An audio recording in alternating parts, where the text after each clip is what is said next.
Bismillahirrahmanirrahim. Assalamualaikum warahmatullahi wabarakatuh.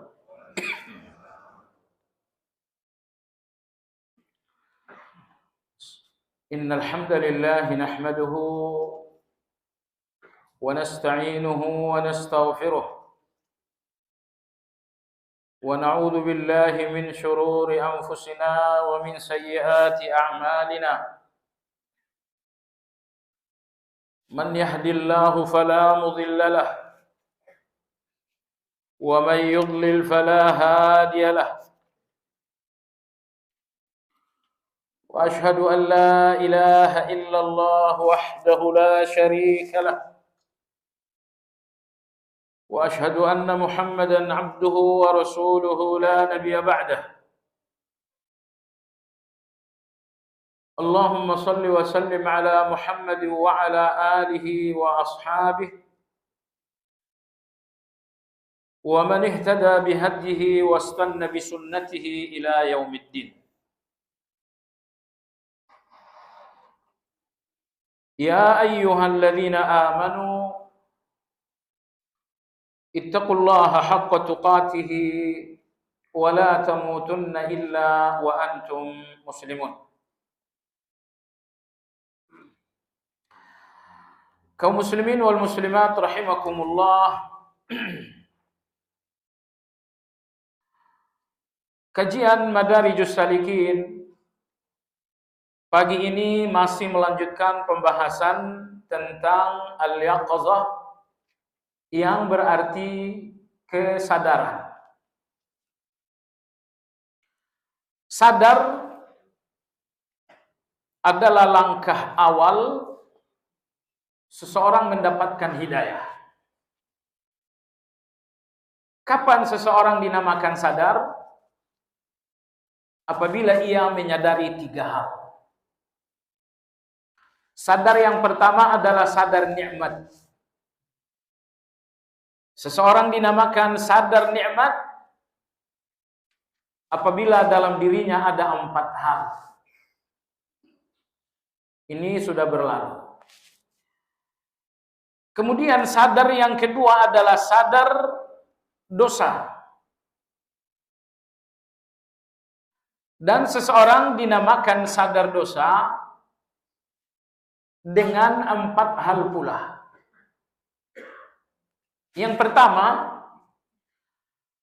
orang yang sadar dosa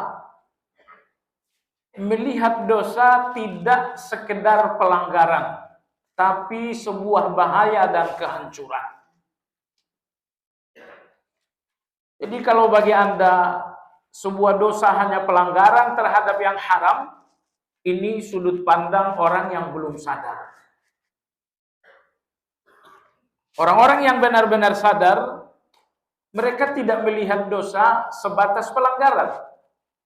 Sudut pandang mereka jauh lebih tinggi. Mereka melihat setiap dosa adalah kehancuran, setiap dosa adalah mara bahaya, setiap dosa akan ditebus dengan kerugian yang sangat besar, dunia dan akhirat.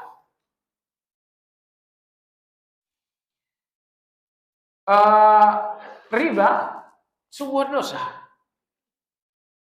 Tapi bagi orang-orang yang sadar, riba ini satu kehancuran. Riba ini laknat. Riba ini kehancuran harta benda. Ini yang pertama. Orang-orang yang sadar tidak melihat bagi mereka dosa adalah sebuah kehancuran, sebuah bahaya. Adalah satu kejahatan yang harus dibayar dengan kerugian yang sangat besar sekali. Nomor dua,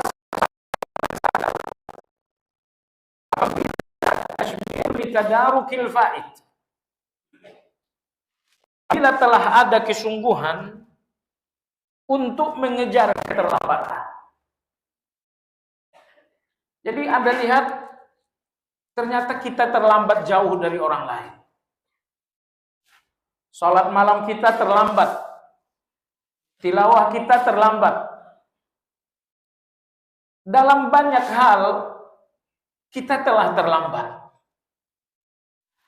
Nah, orang-orang yang sadar akan bersungguh-sungguh untuk mengejar setiap keterlambatan-keterlambatan. Masalahnya Anda tidak akan melihat keterlambatan Anda kalau Anda melihat orang yang diam. Samping kanan Anda lihat orang fasik. Samping kiri Anda lihat orang munafik. Maka Anda nggak merasa terlambat. Jangan sampai Anda menemukan cermin yang salah, maka Anda nggak akan melihat wajah Anda dengan jelas. Seandainya Anda lihat kehidupan salafus saleh, bagaimana kehidupan Hasanul Basri, bagaimana kehidupan Imam Ibnu Sirin, Imam Malik, Imam Syafi'i, Abu Bakar radhiyallahu an, Umar radhiyallahu an. Apabila Anda melihat kehidupan mereka, disitulah baru Anda melihat bahwa Anda terlambat jauh sekali. Setelah Anda melihat kehidupan orang-orang saleh, barulah Anda menemukan cermin untuk melihat diri Anda yang sesungguhnya. Ini nomor 2. Orang-orang yang yaqadha, orang-orang yang sadar akan punya kesungguhan untuk mengejar keterlambatan. Nomor 3, orang-orang yang sadar berusaha untuk melepaskan segala ikatan-ikatan dosa. Perjalanan masa lalu yang notabene terlumuri dengan banyak dosa, alhamdulillah Anda telah meninggalkannya. Tapi sejumlah dosa-dosa masih menjadi ikatan-ikatan hati. Maksudnya, dosa masa lalu yang hari ini masih terasa nikmat. Dosa masa lalu yang hari ini masih membuat rindu.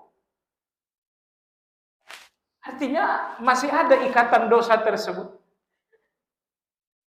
Sebagian ulama kita mengatakan, nanti akan ada pembahasannya, seseorang dinamakan taubatan nasuh apabila dosa masa lalu yang pernah manis hari ini menjadi pahit. Apabila dosa masa lalu yang pernah membuat gembira hari ini menjadi gelisah dan kesedihan. Itu taubatan nasuh. Nah, adapun dosa-dosa masa lalu yang sering Anda nostalgiakan dengan rasa bahagia, menunjukkan hati Anda masih ada ikatan dengan dosa itu. Alhamdulillah nggak ada peluang. Seandainya ada peluang, Anda akan jatuh kepada dosa yang sama, sekali lagi karena masih ada ikatan hati dengan dosa tersebut.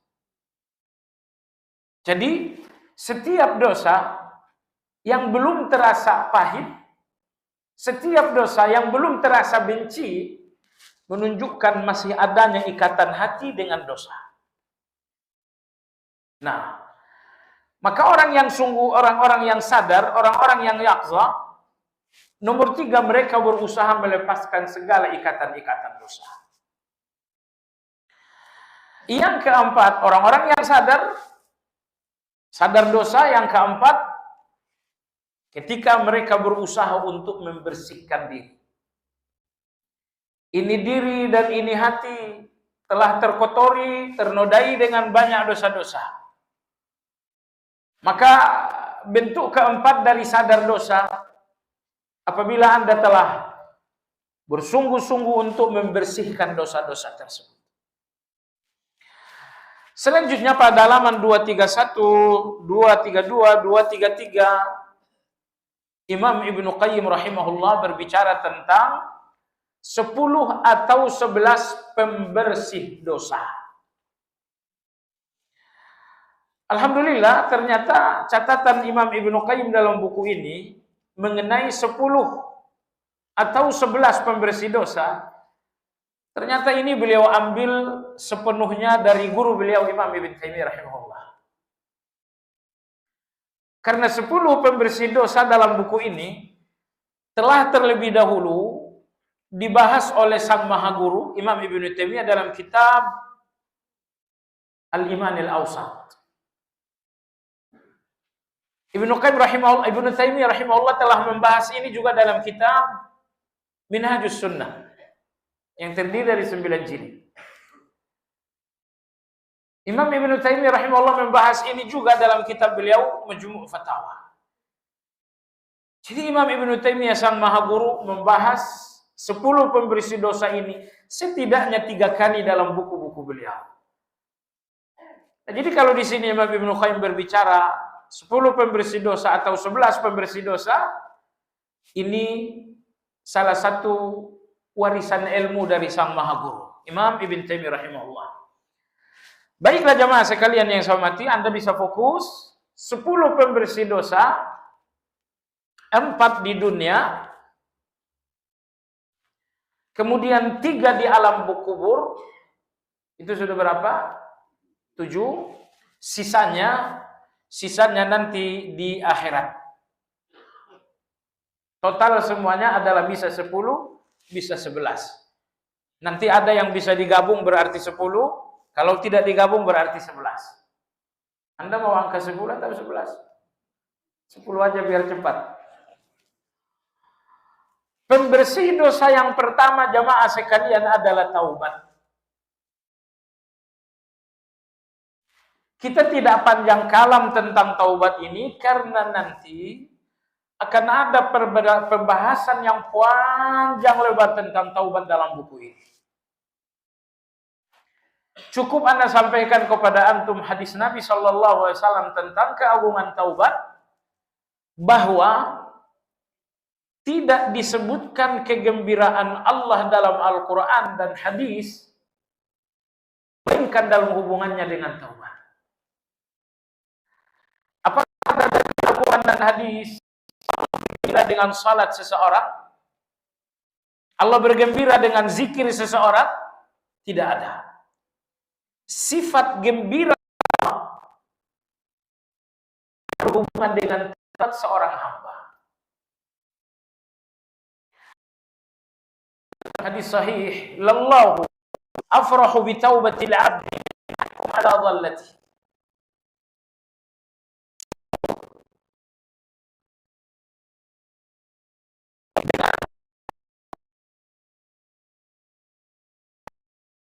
Seorang yang menemukan barang berharganya yang hilang. Jadi coba Anda analisa, Anda renungkan analogi Rasulullah SAW. Kalian sewaktu meninggalkan Allah, bergandengan dan bermesraan dengan syaitan, dengan dosa, kalian adalah barang berharga yang hilang dari Allah. Maka ketika kalian bertaubat, kalian meninggalkan kemesraan dengan syaitan, perlahan-lahan kalian kembali kepada Allah Azza wa Jalla. Allah Subhanahu wa ta'ala gembira dengan kedatangan orang yang taubat. Seperti apa kegembiraan Allah? Kata Nabi, melebihi kegembiraan kalian atas barang berharga yang hilang. Di luar negeri barang Anda paling berharga adalah paspor. Anda bisa bayangkan kalau paspor Anda hilang? Tahu-tahu sampai di bandara paspor nggak ketemu, imigrasi sudah mulai kacau, dikatakan Anda nggak bisa, dan Anda pun was-was. Anda pun, masalahnya istri Anda, paspor Anda boleh pulang, anak-anak Anda ada paspor, tinggal Anda yang mungkin nggak boleh pulang karena nggak ada paspor. Betapa gelisahnya ini. Dalam keadaan Anda stres berat, ternyata paspor Anda ada di saku celana. Oh, betapa gembiranya itu jemaah sekalian. Kata Nabi Sallallahu Alaihi Wasallam, ledakan kegembiraan kalian terhadap barang berharga hilang dan ditemukan. Tapi Allah Azza wa Jalla lebih bergembira lagi dengan taubat seseorang di antara kalian. Dalam hadis lain Nabi kita Sallallahu Alaihi Wasallam menggambarkan, Innallaha yabsutu yadahu bil-lail liyatuba musii'un nahar. Wa yabsutu yadahu bin nahar liyatuba musii'ul lail. Allah menghamparkan kedua tangannya, Allah bentangkan kedua tangannya di malam hari menyambut orang-orang yang berdosa di siang hari.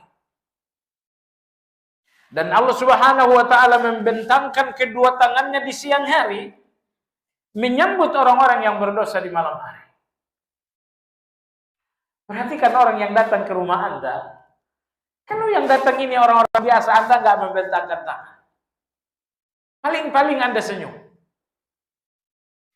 Tapi kalau orang yang datang ke rumah Anda adalah orang tua Anda, saudara Anda yang jauh, Anda tidak sekedar menyambut dengan senyum, Anda membentangkan kedua tangan.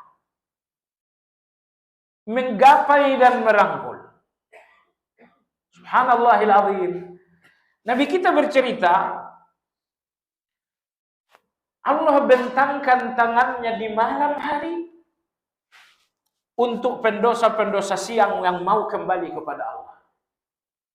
Dan Allah bentangkan kedua tangannya di siang hari menyambut kedatangan pendosa-pendosa yang bertaubat di malam kepada orang berdosa di malam hari dan bertaubat kepada Allah Azza wa Jalla. Apa arti taubat? Taubat artinya kembali. Taubat artinya kembali. Artinya di dalam dosa Anda meninggalkan Allah. Maka taubat saat Anda kembali lagi kepada Allah Azza wa Jalla.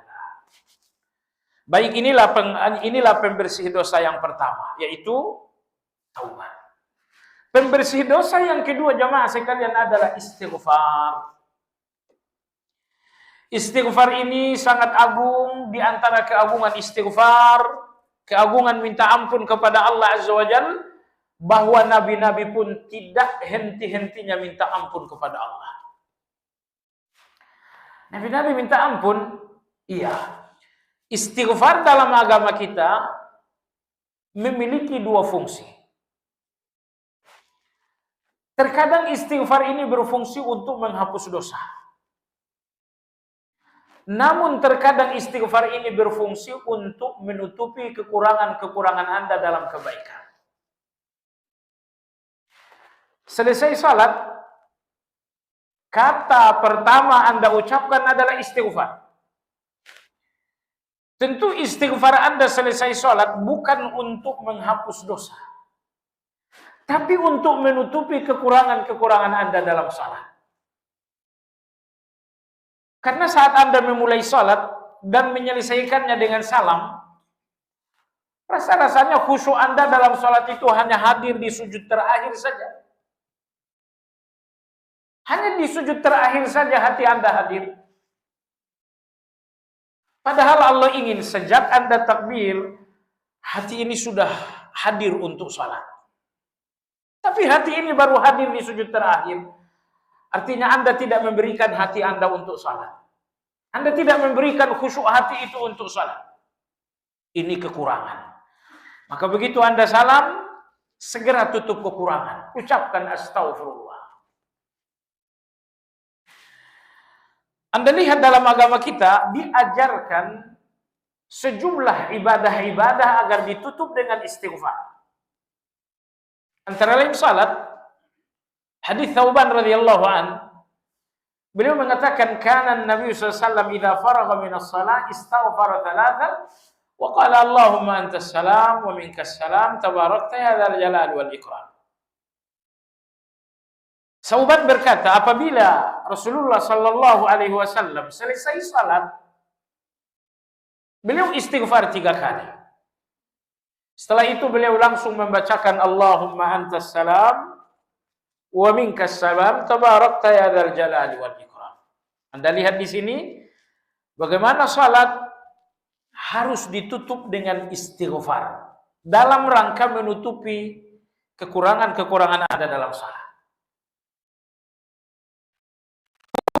Kita haji adalah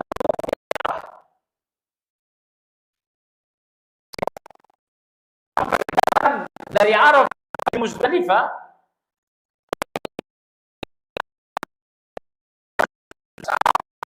Hanya beristighfar. Allah thumma afidu min haitsu afadhan nas wastaghfirullah.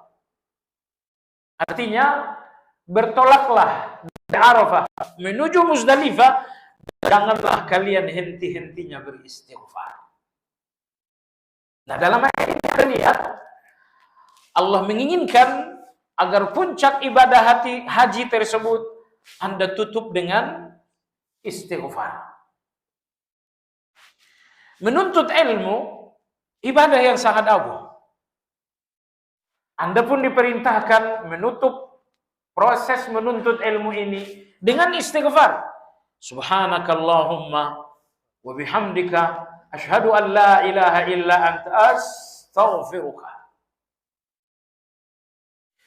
Tugas teragung Rasulullah sallallahu alaihi wasallam adalah dakwah. Itu tugas teragung Rasulullah sallallahu.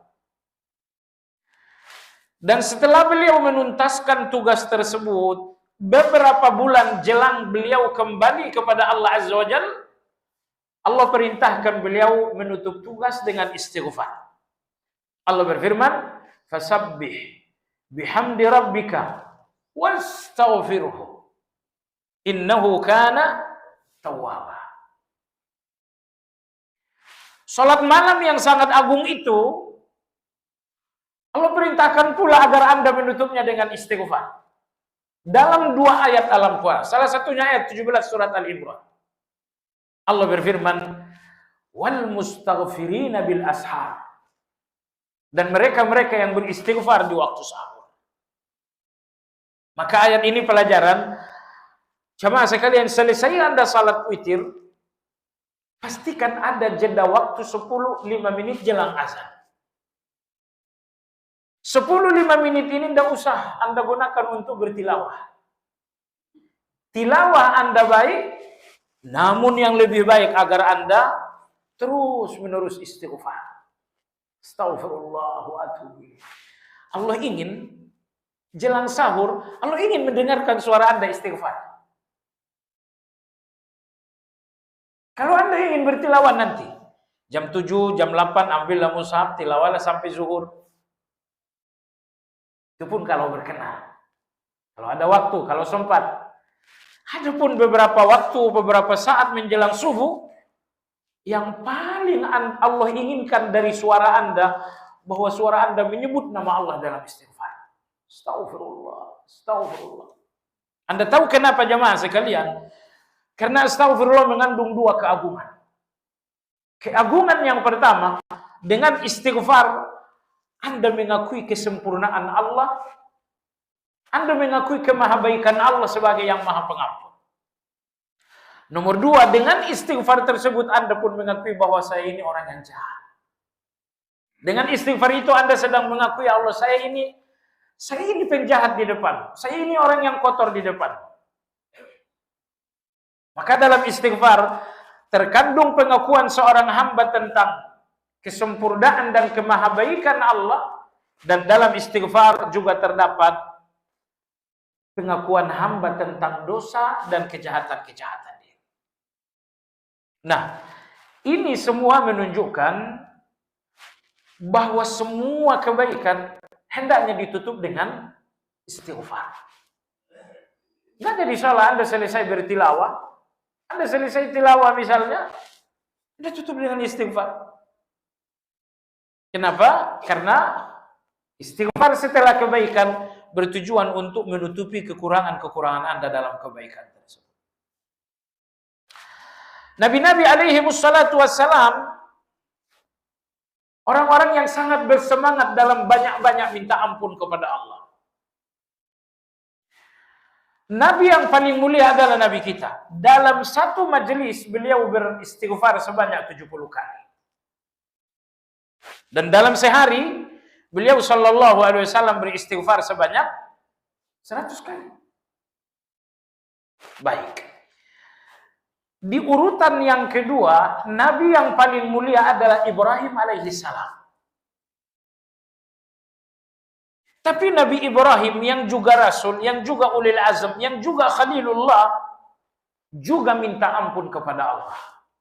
Dalam surat Ibrahim Allah berfirman, tentang doa Nabi Ibrahim, Rabbana ghfirli waliwalidayya walil mu'minin yauma yaqumul hisab. Ya Allah, ampuni aku, ampuni kedua orang tuaku.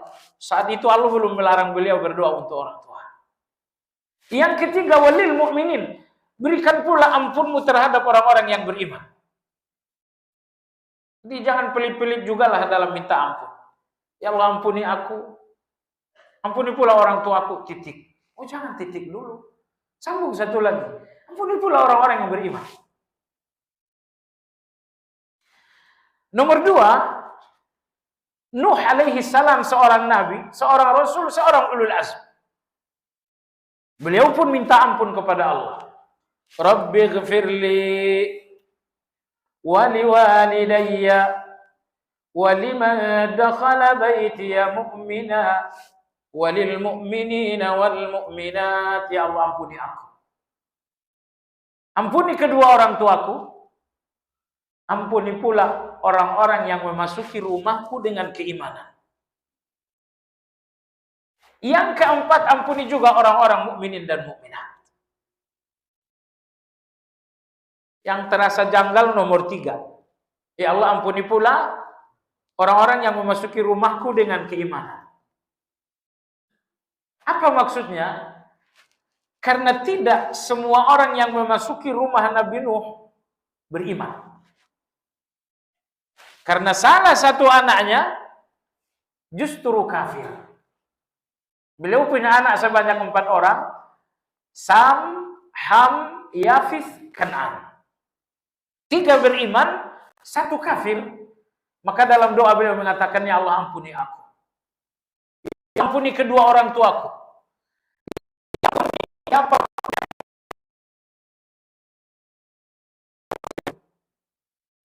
yang ini pula orang-orang yang beriman. Bagi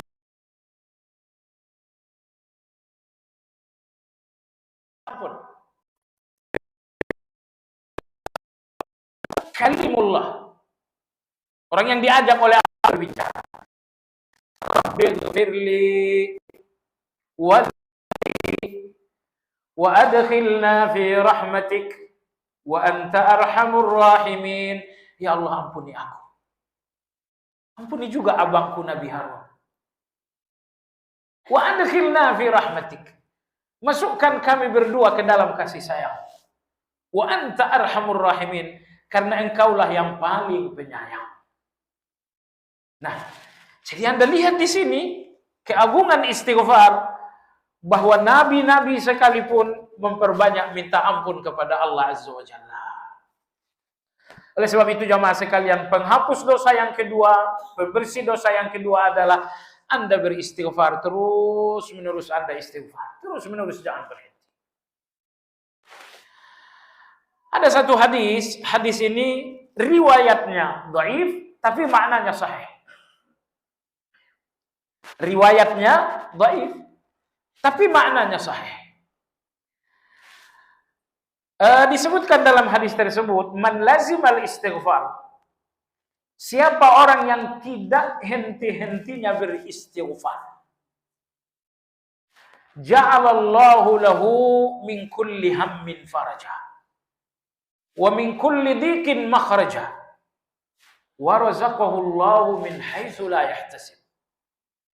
Kata Nabi sallam, siapapun yang tidak henti-hentinya istighfar, maka Allah memberikannya 3 hal.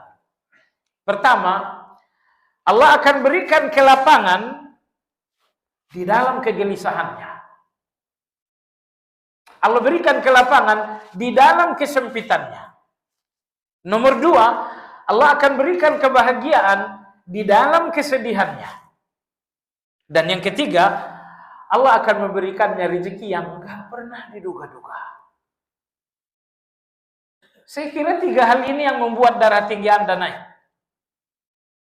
Kesempitan yang belum menemukan kelapangan. Kesedihan yang belum menemukan kebahagiaan. Dan yang ketiga, kekurangan yang belum menemukan kecukupan. Ternyata jemaah sekalian, kalau Anda nggak mau berhenti istighfar, janji Nabi kita alaihi salatu wassalam, kalian yang nggak berhenti istighfar, akan Allah berikan kelapangan dalam kesempitan. Akan Allah berikan ketenangan, kebahagiaan dalam kegelisahan dan kesedihan. Dan nomor 3, Allah akan berikan kalian rezeki yang tiada terduga-duga. Saya pernah tahu seseorang gitu kan, terlilit masalah dan persoalan yang sangat berat. Dan tidak ada kekuatan untuk melepaskan lilitan persoalan tersebut. Qadarullah, Allah ingin membuat beliau mendengarkan satu kebaikan. Beliau pergi ke masjid dan beliau mendengarkan hadis ini. Setelah mendengarkan hadis ini, dia pulang ke rumah, dipanggil istri. Beliau mengatakan, kegelisahan kita jawabannya baru saja dapat di masjid tadi. Istrinya mengatakan, apa? Kata dia, tadi imam masjid mengatakan, kalau kita nggak henti-hentinya istighfar, kesempitan kita akan segera menemukan kelapangan. Kegelisahan kita akan segera menemukan kebahagiaan. Kekurangan kita akan segera menemukan rezeki yang tak terduga-duga. Oleh sebab itu, saya kepala rumah tangga dan kau sebagai ibu rumah tangga, mulai sekarang jangan berhenti istighfar. Subhanallah jamaah sekalian, tidak hitung minggu apalagi bulan. Hanya beberapa hari saja, ikatan-ikatan kesulitan itu benar-benar lepas. Bukan cuma itu, rezeki yang tak terduga pun datang. Jadi kalau Anda yang akan melepaskan ikatan kesulitan Anda akan letih, ikatan itu belum tentu lepas. Kalau Anda ingin ikatan itu lepas tanpa Anda letih cuma satu. Salah satunya adalah terus-menerus Anda istighfar. Sambil berjalan, astagfirullah wa atubu, astagfirullah wa atubu, astagfirullah wa atubu, astagfirullah wa atubu. Jangan henti-hentinya. Jamaah sekalian yang saya hormati, dalam surat Hud, dalam 2 ayat Allah menjelaskan keagungan istighfar. Allah Subhanahu wa taala berfirman, "Istaghfiru rabbakum tsumma tubu ilaihi yumatti'ukum mata'an hasanan wa yu'ti kulli dzi fadlin fadlah." Artinya, istighfarlah kalian kepada Allah dan taubat. Ini 2, istighfar dan taubat. Makanya Anda katakan astaghfirullah wa atubu ilaih. Apa hasilnya kalau kalian istighfar dan taubat? Allah berfirman, yumatti'ukum mata'an hasanah. Allah akan berikan kalian kesenangan yang baik. Apa kesenangan yang baik? Kesenangan yang baik, Allah gantikan ketakutan kalian dengan rasa aman. Nomor 2, Allah gantikan kegelisahan kalian dengan ketenangan.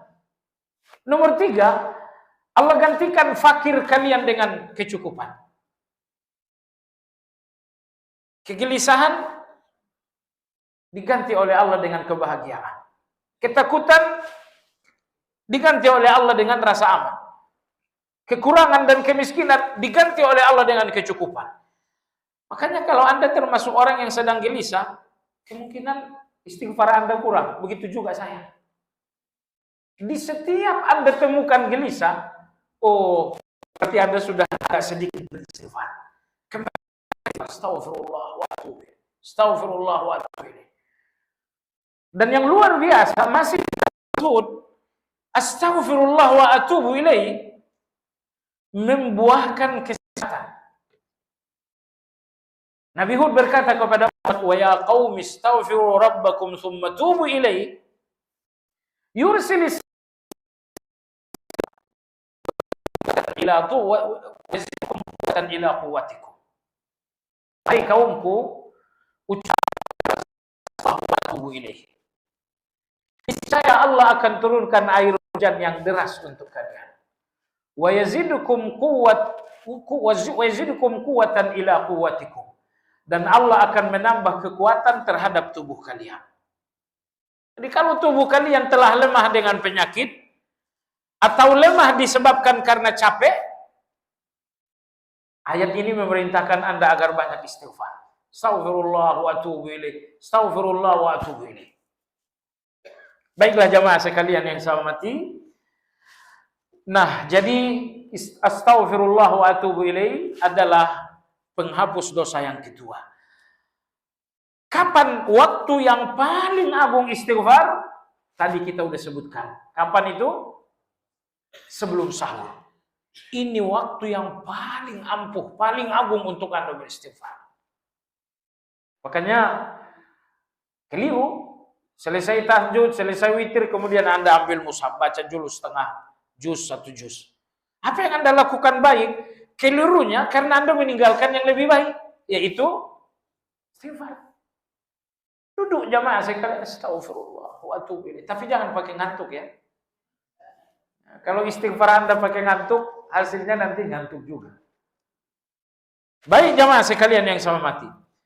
Kita masuki yang ketiga, pembersih dosa yang ketiga jamaah sekalian adalah al-hasanatul mahiyah. Halaman 231. Apa itu? Kebaikan-kebaikan penghapus dosa. Apa maksudnya? Ada kebaikan-kebaikan yang memang ditegaskan Nabi Shallallahu Alaihi Wasallam menghapuskan dosa. Apa Anda tahu jamaah sekalian, kebaikan terbesar penghapus dosa? Jawabannya adalah tauhid dan menjauhi syirik. Hadis Anas radhiyallahu anhu, hadis qudsi, diriwayatkan oleh Imam Tirmidzi, kualitas hasan. Allah berfirman, Ibn Adam, "Lau ataitani biqurabil ardi khataya, thumma laqitani la tusyrik bi syai'a, la ataituka biqurabiha maghfirah." Allah berfirman, wahai anak Adam, seandainya besok kalian mendatangi aku dengan dosa kalian sepenuh bumi, tapi tidak ada syiriknya, nggak ada syirik dalam dosa sepenuh bumi, niscaya aku akan menyambut kalian dengan ampunan sepenuh bumi juga. Allah berikan Anda ampunan sepenuh bumi untuk dosa sepenuh bumi, dengan catatan dalam dosa Anda nggak ada catatan syirik. Nah, ini menunjukkan amal soleh teragung menghapus dosa adalah menghindari syirik, dan tentu Anda tidak bisa menghindari syirik kecuali dengan tauhid. Baik. Di antara amal soleh yang sangat ampuh membersihkan dosa adalah salat. Nabi kita sallallahu alaihi wasallam dalam hadis riwayat Imam Muslim beliau bersabda, "Ara'aitum law anna nahran 'ala babi ahadikum yaghtasilu minhu 5 marratin, ayabqa min daranihi syai'?" Kata Nabi sallallahu, coba kalian jawab. Seandainya di depan rumah kalian ada air mengalir bersih, dan di air tersebut, di sungai tersebut kalian mandi sebanyak 5 kali, apakah tubuh kalian akan kotor dan bau? Sahabat mengatakan, ya Rasulullah, tidak. Mana mungkin tubuh ini kotor apalagi bau? Kalau di air bersih dan mengalir, kita mandi sebanyak 5 kali. Kata Nabi SAW, apabila kalian melakukan salat 5 kali sehari semalam, artinya kalian telah mandi sebanyak 5 kali sehari semalam. Maka salat Anda jamaah sekalian, salah satu ibadah yang sangat ampuh untuk menghapus dosa. Baik. Al-hasanatul mahiyah, kebaikan-kebaikan penghapus dosa. Ini pembersih dosa yang ketiga. Subhanallahil azim. Kebaikan dalam agama kita jumlahnya nggak terhitung sama sekali. Banyak sekali. Di samping kebaikan ini sangat banyak, semuanya pun mudah. Anda tahu kenapa? Kenapa kebaikan ini banyak sekali, semuanya pun mudah sekali? Agar Anda nggak pernah lepas dari kebaikan. Agar Anda terus-menerus dalam kebaikan. Misal Anda sudah selesai salat duha, kebaikan putus? Enggak, kalau Anda mau ada tilawah. Baik Anda sudah selesai bertilawah, capek juga duduk, capek juga megang mushaf, saya ingin rebahan, apakah kebaikan sudah selesai? Enggak. Kalau mau Anda bisa sambil berzikir. Nah, saya juga ingin tidur, kalau zikir terus nanti enggak tidur-tidur juga. Apakah kebaikan Anda selesai? Tidak. Kenapa Anda tidak setelkan murattal? Bahkan jamaah sekalian, kalau nyetel murattal pun handphone Anda kehabisan baterai, maka dengan memenuhi keinginan Anda dengan kebaikan pun Anda telah beribadah. Apa yang kau inginkan? Saya ingin nanti bertilawah. Saya ingin nanti malam bertahajud. Saya ingin nanti membantu orang. Anda memenuhi keinginan Anda dengan kebaikan. Anda telah beribadah kepada Allah SWT. Jadi kebaikan itu banyak sekali. Dalam satu detik mungkin Anda temukan 100.000 kebaikan. Tinggal milih saja. Kalau kebaikan dalam agama kita cuma 5, mungkin akan sulit. Tapi kebaikan tinggal milih. Dalam satu detik mungkin Anda akan kebaikan ratusan jumlahnya. Dalam satu detik ada kebaikan astagfirullah, ada kebaikan subhanallah bihamdi, ada kebaikan sangat banyak. Masalahnya Anda ingin sampaikan, kebaikan ini mudah, banyak, namun Anda tidak memilikinya kecuali dengan taufik.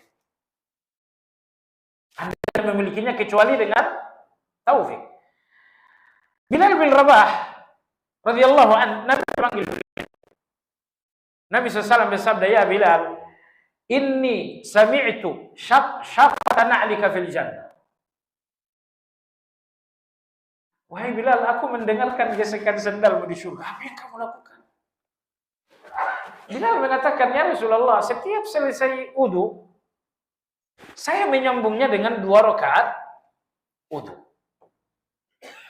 Ternyata 2 rakaat yang dilakukan khusyuk setelah wudu, inilah penyebab gesekan sandal ini sudah terdengar di surga. 2 rakaat selesai wudu.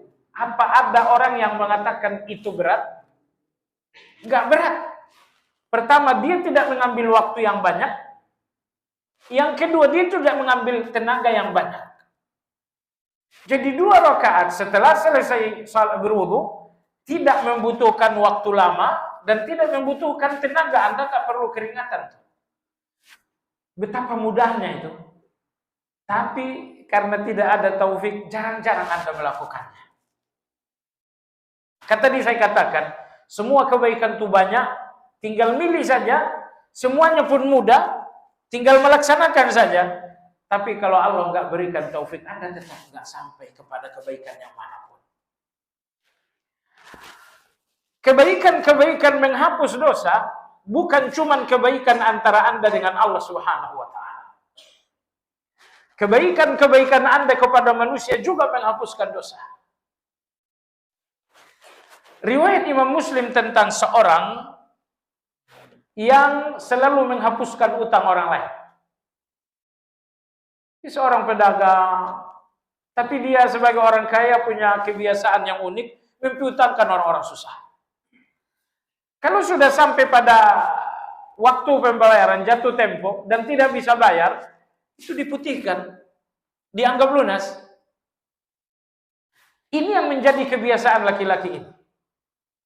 Sesampainya di depan Allah Azza wa Jalla, di sidang dihitung, malaikat mengatakan, ya Allah, orang ini nggak punya kebaikan, nggak ada sholat, nggak ada puasa, nggak ada tilawah, nggak ada tahajud, tapi kebiasaan sepanjang hayat selalu mempiutangkan orang-orang susah, dan kalau nggak bisa bayar dimaafkan. Allah berfirman, nahnu haqqu bidzalika minhu.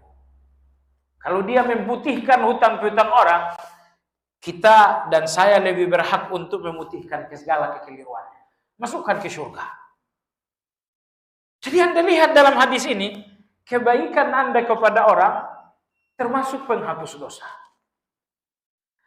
Dan saya sampaikan di antara penghapus dosa dalam bentuk kebaikan kepada orang lain, Nabi kita bersabda, inna min mujibatil maghfirah badlus salam wa hasanul kalam. Di antara penyebab seseorang mendapatkan ampunan dari Allah Azza wa Jalla, baghlus salam, karena selalu mengawali salam. Kalau Anda memilih posisi mengawali salam, Anda dapatkan ampunan. Karena sebagian orang mengambil posisi yang kedua, yaitu menyambut salam. Anda menyambut salam hukumnya wajib, tapi tidak ada hadis mengatakan dosa Anda ampun karena Anda menyambut salam. Ampunan diberikan oleh Allah untuk orang yang mengawali salam. Maka nanti ketemu dengan kawan-kawan, serobot itu.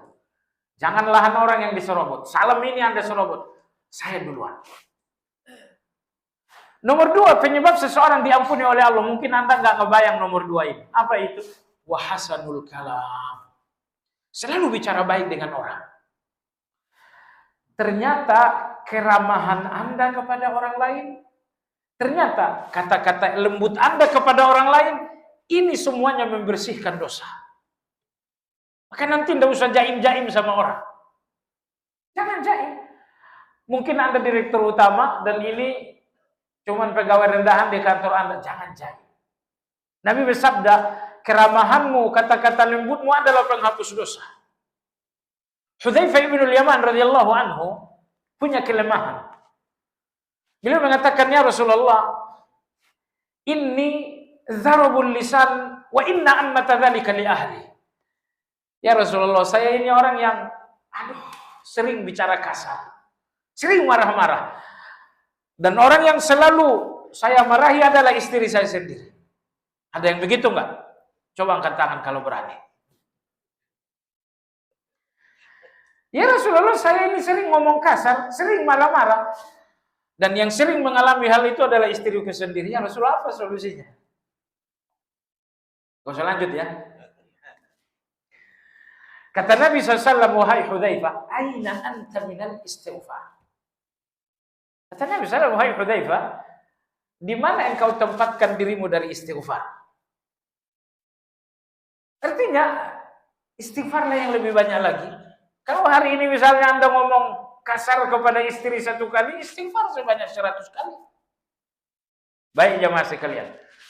Nomor 3, bahkan kebaikan penghapus dosa bukan cuma kebaikan Anda kepada manusia.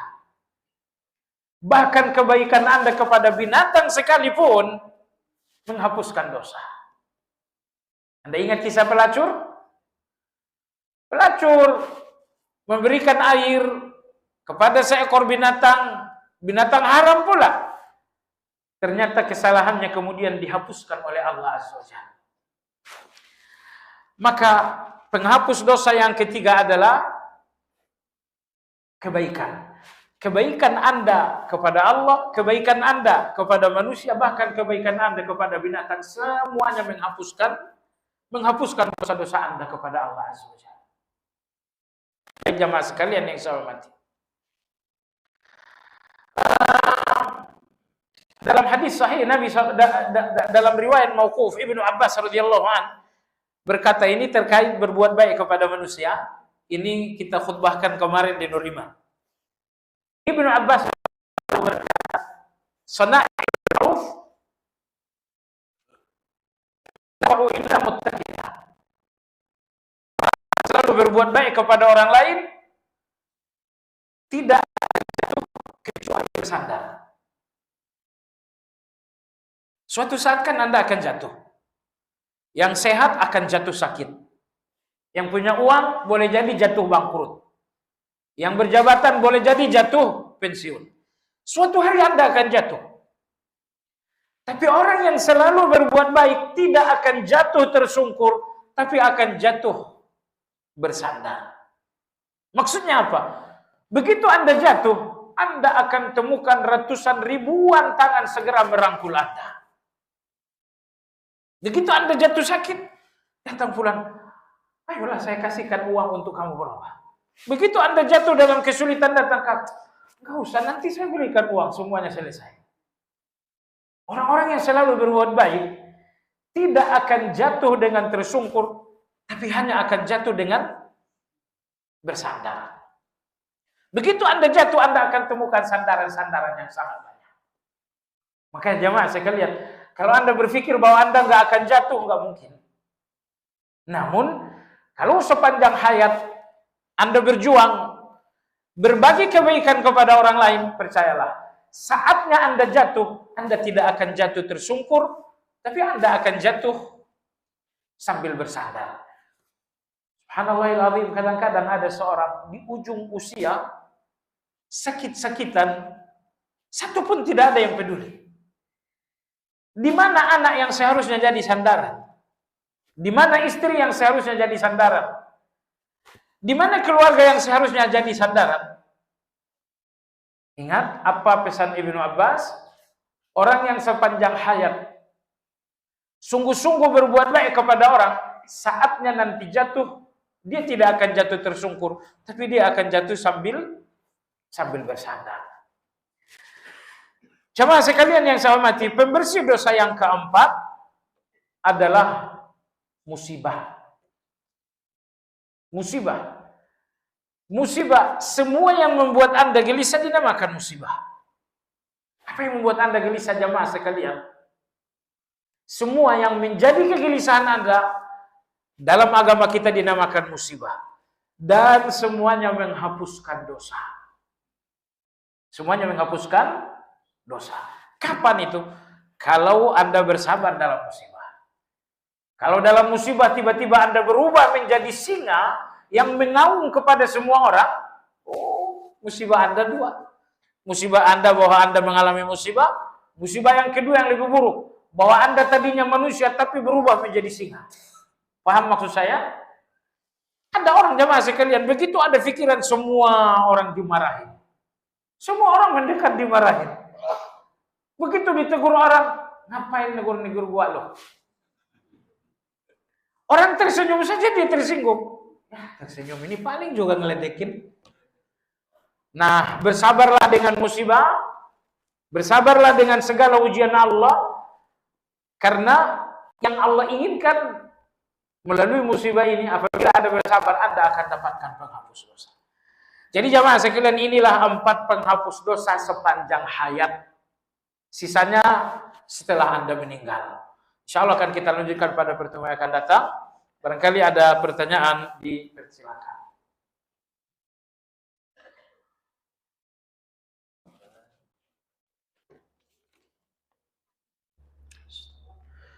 Bolehkah berzikir istighfar saat mendengar kajian, dan apa termasuk zikir bacaan sholawat Nabi itu? Kalau sambil kajian istighfar Anda nggak nyambung. Istighfarnya Anda nggak pahami, kajiannya Anda nggak paham juga. Baik. Jadi kalau kajian sedang berlangsung, justru yang lebih agung adalah dengar kajian. Tapi kalau sambil rapat warga di pos hansip, di pos RW, itu sambil istighfar saja. Astagfirullah. Nanti dianggap so alim. Nggak usah berpikir begitu, Anda susun sama orang lain. Orang nggak anggap Anda so alim karena nyatanya Anda bukan orang lain, alim. Kadang-kadang kita nakut-nakutin diri sendiri, ini saya istighfar nanti dianggap so alim.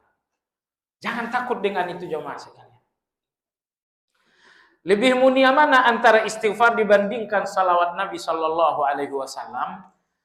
Dalam waktu-waktu khusus, masing-masing lebih mulia. Misalnya di waktu sahur, itu waktu khusus istighfar. Saat itu istighfar lebih mulia dari salawat. Selesai salat, itu waktu khusus Anda istighfar. Berarti istighfar lebih mulia dari salawat. Tapi pada hari Jumat, itu waktu khusus untuk bersolawat, maka hari Jumat, solawat lebih mulia daripada istighfar. Ini gunanya ngaji. Kita bisa menempatkan zikir ini pada tempat yang sesungguhnya. Jangan Anda bersolawat di waktu istighfar dan istighfar di waktu solawat. Nah, tapi kalau Anda berada di waktu bebas, misalnya sekarang jam 10 hari Sabtu, tentu bukan zikir khusus istighfar. Itu bukan waktu khusus untuk sholawat. Mana yang mesti Anda lakukan? Terserah. Mana yang lebih Anda lakukan? itu lebih utama. Sebagian ulama mengatakan lakukan salawat. Kenapa? Karena Allah nggak pernah beristighfar, tetapi Allah bersalawat. Innallaha wa malaikatahu yusalluna 'alan nabi. Sesungguhnya Allah bersalawat, malaikat bersalawat. Ya ayyuhalladzina amanu sallu alaihi wa sallimu taslima. Maka sebagian ulama mengatakan perbanyak saja salawat, karena salawat satu ibadah manusia, tetapi Allah pun ikut di dalamnya. Karena ya Allah bersalawat kepada Nabi. Tentu salawat Allah bukan ibadah. Salawat Allah kepada Nabi adalah sanjungan. Ada yang mengatakan demikian, tapi itu boleh saja, ada dalilnya kok. Nah, tapi diganti-ganti saja lebih baik. Beberapa kali penjelasan hendaknya dihindari perceraian antara suami istri, terutama permintaan cerai dari istri terhadap suami walaupun sang suami jahat. Ya enggak juga begitu. Kalau suami jahat tetap hindari bercerai kalau ada anak. Itu catatannya. Kalau enggak ada anak dan suami ini memang penjahat, hari ini juga gugat cerai. Ya kan? Ada anak enggak ada anak. Pekerjaan suami apa? Pengedar narkoba. Jangan nunggu besok Selasa. Hari Senin jam 7 pagi Anda sudah di pintu pengadilan. Gugat suami, enggak perlu pikir-pikir. Nah, tapi Anda perlu berpikir berkali-kali lipat. Kalau suami Anda jahat, berpikir tetap untuk gugat cerai. Karena di antara ada anak-anak. Siapa yang hidup dalam rumah tangga Anda? Apakah cuma Anda berdua dengan suami? Enggak. Ternyata dalam rumah tangga ini ada 4 orang anak, ada 5 orang anak. Jadi apakah Anda akan mengorbankan kehidupan 5 orang anak hanya karena persoalan antara 2 orang? Logika sehat Anda di mana? Anda korbankan 5 orang karena persoalan 2 orang, suami dan istri. Tapi kalau nggak ada anak-anak, nggak ada yang Anda korbankan, gugat cerai saja suami seperti itu. Begitu juga istri. Karena istri-istri akhir zaman ini nggak kalah jahatnya juga. Tukang selingkuh juga sebagian istri. Sebagian ya. Yang nggak ngaji-ngaji itu. Nggak ngaji di sini, di mana-mana gitu, nggak ngaji. Jadi kalau memang nggak ada anak, dan kejahatan itu kejahatan yang fatal, segera lepaskan diri Anda. Tapi kalau ada anak, walaupun kesalahannya fatal, berpikirlah untuk menggugat cerai. Berpikir berkali-kali. Seberapa besar dampak anak akibat perceraian walaupun ayahnya tidak mendidik membimbing? Ya salam. Yang pertama kali terjadi apabila perceraian terjadi adalah adu domba anak agar durhaka. Anak-anak ketemu ibunya, ibu mengadu domba. Ayahmu nggak pernah tanggung jawab. Ayahmu begini, ayahmu begini, ayahmu begini. Innalillah. Anda sadar apa yang Anda lakukan? Anda sedang mengadu domba anak dengan ayahnya. Kalau memang benci-benci dengan ayahnya, jangan sampai mulut Anda menjadi pintu durhaka bagi anak-anak. Lalu begitu anak ini ketemu dengan ayahnya mengatakan, kau gak usah terlalu dekat dengan makmu. Makmu juga orangnya begini, mulutnya ember. Ya salah. Anda tahu bahwa Anda sedang mengadu domba seorang anak dengan ibunya?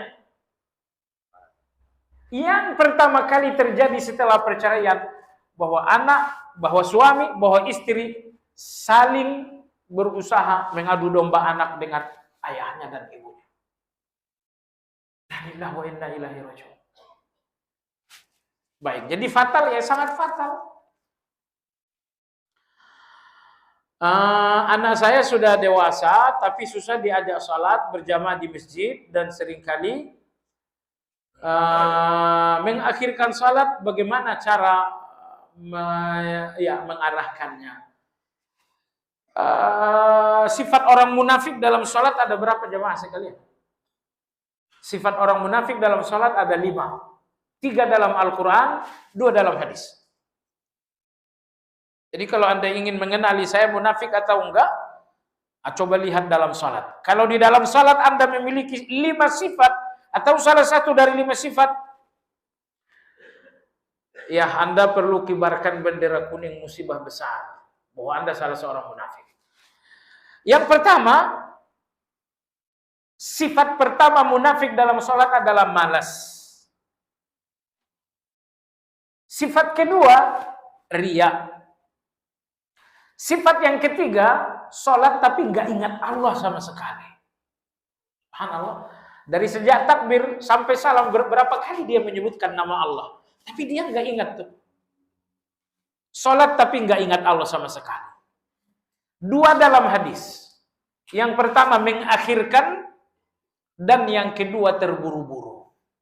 Jadi ini 5. Malas, riya, tidak ingat Allah, mengakhirkan dan terburu-buru. Kalau Anda sholat nih, baca sholat ayat paling pendek sajalah.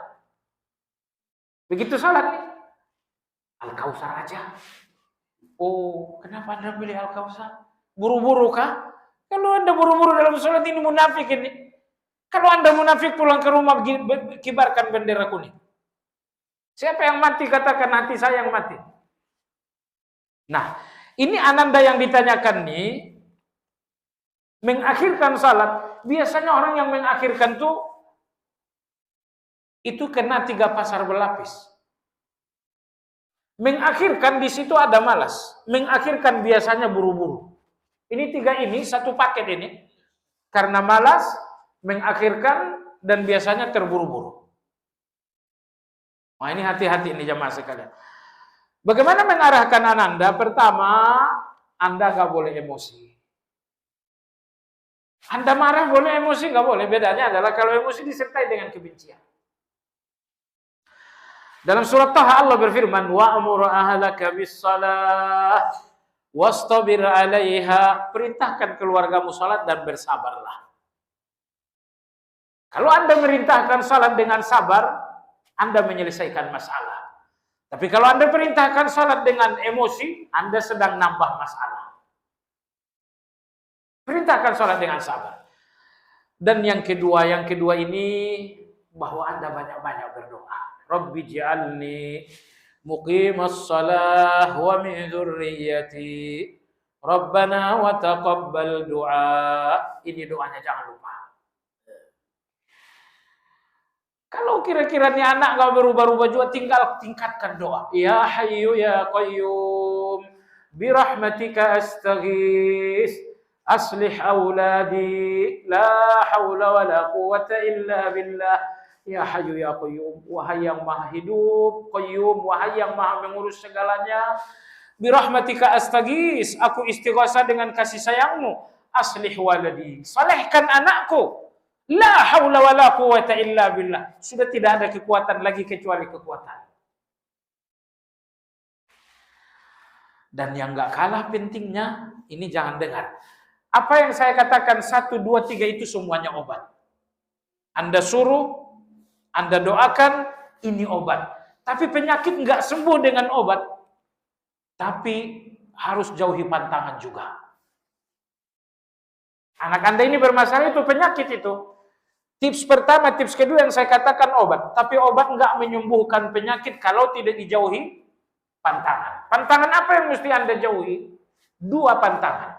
Pantangan pertama, hentikan ngerumpi anak orang lain. Kalau anak tetangga enggak pernah diurus. Oh, kalau anak bude mah enggak pernah ditangani dengan baik. Semakin panjang lidah Anda ngerumpi anak orang lain, anak Anda akan semakin buruk. Karena ghibah di antara hukuman Allah bahwa Allah akan mempermalukan seorang dari dalam rumahnya. Pantangan kedua jemaah sekalian, seburuk apapun anak, jangan ucapkan keburukan. Kamu nggak sholat, dasar setengah kafir kamu. Apa gunanya ngomong begitu? Kamu itu kalau malas salat, nanti dikhawatirkan kamu ini jadi munafik. Itu nggak jadi soal. Tapi bahwa Anda justice, kamu ini setengah kafir, terlalu buruk. Jadi jangan sampai karena marah lalu kata-kata buruk nggak diatasi. Nomor dua, apa mungkin ada selalu di saya orang tuh salah saya sebagai orang, doa apa yang ya semuanya sudah terjawab alhamdulillah. Apakah tradisi bersih-bersih dan ziarah kubur tiap menjelang Ramadan ada tuntunan sunnahnya? Bersih-bersih kubur, ziarah kubur diajarkan dalam Islam, bebas waktu. Kalau kotornya di bulan Rajab, kenapa nunggu bulan Ramadan? Kebangetan banget. Udah tahu makam kotor di bulan Rajab, nunggu nanti Ramadan dibersihin. Ini salah. Jadi bersih-bersih kubur hubungannya dengan sebab bukan dengan waktu. Sebabnya apa? Kotor, itu sebabnya. Maka kalau udah kotor, bersihkan. Bukan hubungannya dengan waktu. Nah, jadi menghubungkan bersih-bersih kubur, ziarah kubur dengan Ramadan tidak ada dasar hukumnya. Dasar hukumnya cuma cerita dalam kitab Durratun Nasihin. Itu kalau Anda baca Anda bisa nangis. Tapi cerita itu dusta. Dusta. Iya kita udah teliti ceritanya. Ya, jadi dulu selesai kita sekolah, ada tugas menyusun skripsi. Nah, di antara tugas skripsi ini adalah mengumpulkan hadis-hadis yang bermasalah dalam buku tersebut. Saya tidak mengambil judul itu, yang mengambil judul itu adalah kawan saya Ahmad Sabik. Nah, tapi kita tentu walaupun dia ngambil judul, kita ambil tulisan beliau kita pelajari. Nomor dua, Dr. Lutfi Fathullah rahimahullahu taala, beliau menyelesaikan gelar doktoral di Malaysia dan disertasi doktorannya adalah kajian hadis-hadis bermasalah dalam kitab Durratun Nasihin. Ternyata sepertiga hadis dalam Durratun Nasihin semuanya dari palsu. Sepertiga. Banyak nggak tuh? Nah, buku Durratun Nasihin ini setengah kitab suci bagi kiai-kiai kampung.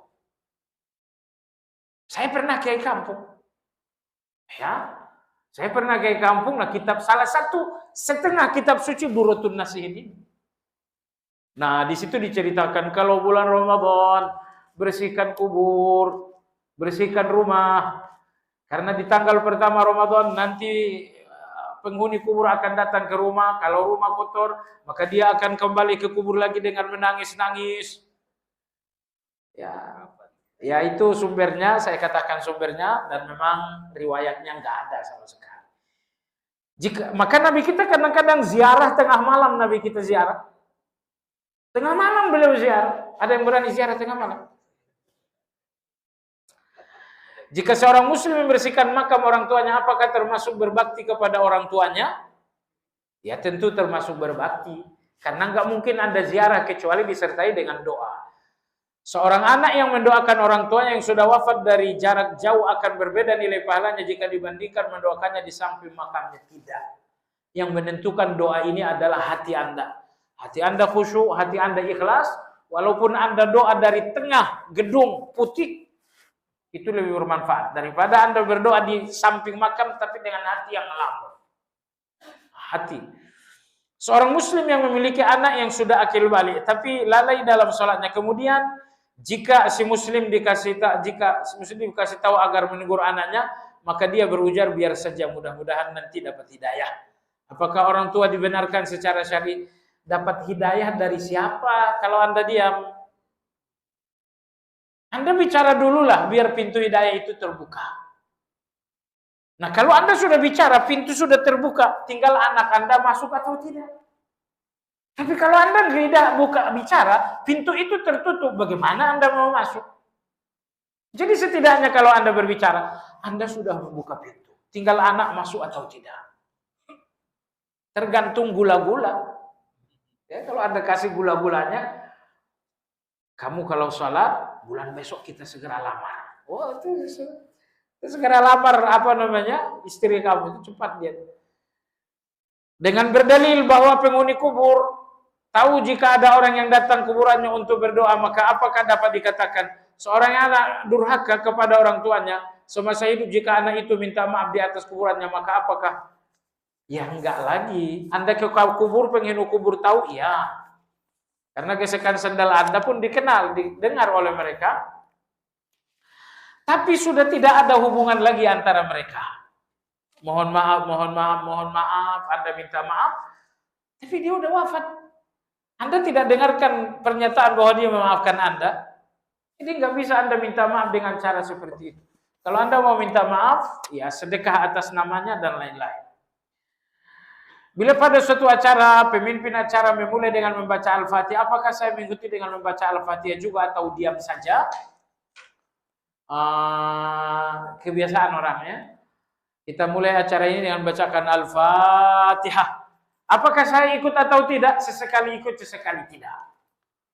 Sebab kalau terus-menerus ikut, menunjukkan bahwa itu seolah-olah diajarkan.